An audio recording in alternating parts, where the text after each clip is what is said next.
Well, I think to answer that question, it's probably worth taking a look back over more recent history. I think even if we look back over the last 24 to 36 months, there's been a number of large-scale industry-wide events which have really sharpened the focus around compliance, particularly in the areas of customer protection and understanding or knowing your client. I think there's a few good examples out there in recent history. Australia, for example, there's been a massive shake-up in the banking industry with the Royal Commission, which has really seen an unprecedented level of focus on customer protection and transparency.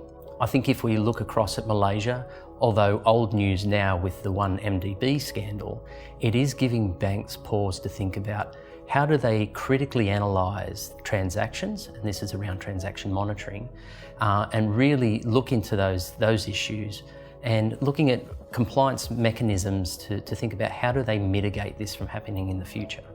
And I think the third example that we've seen, and it's varying levels of maturity across the region, but in Hong Kong last year there was quite extensive consultation around suitability for customers. So the SFC looked at the types of products being offered in the market and the suitability of the customer. So it's looking at their risk profile, etc.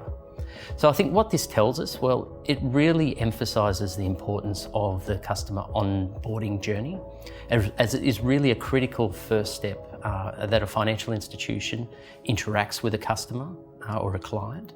And it's an opportunity to gather the information, critically analyse and respond to that information in regards to knowing their customer and profiling their risk. The challenge there is, of course, balancing compliance with also the customer experience.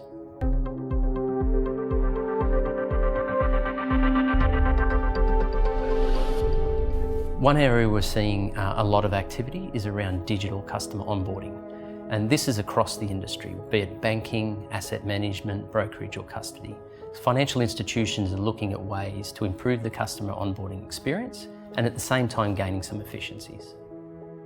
Digital onboarding, whether it's for a new customer segment or a new channel, as we're seeing with virtual banking, is a great opportunity to streamline an existing process, gain efficiencies, but also address some of the deficiencies in current manual processes.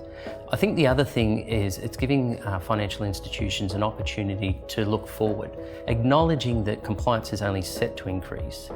When we're talking about new gen platforms or customer interfaces, it's turning the mind to starting to think about how can we future-proof that to some extent and build in flexibility for adaptation for the future.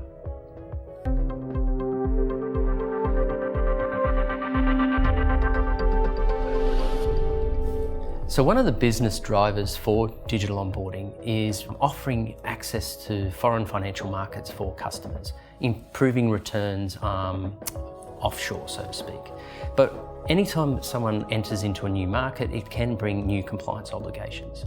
So if we look at the US market as a prime example, if someone wants to invest in the US market, they're required to complete a tax form. Now that tax form can be quite complex, lengthy, and even for the financial institutions prove very difficult to obtain. Using digital channels brings a number of benefits. One, it keeps the customer journey paperless, and the second is that it provides an opportunity to simplify what is otherwise a complex requirement. So this mechanism is proving quite an effective way to gain higher levels of customer engagement to meet those compliance obligations.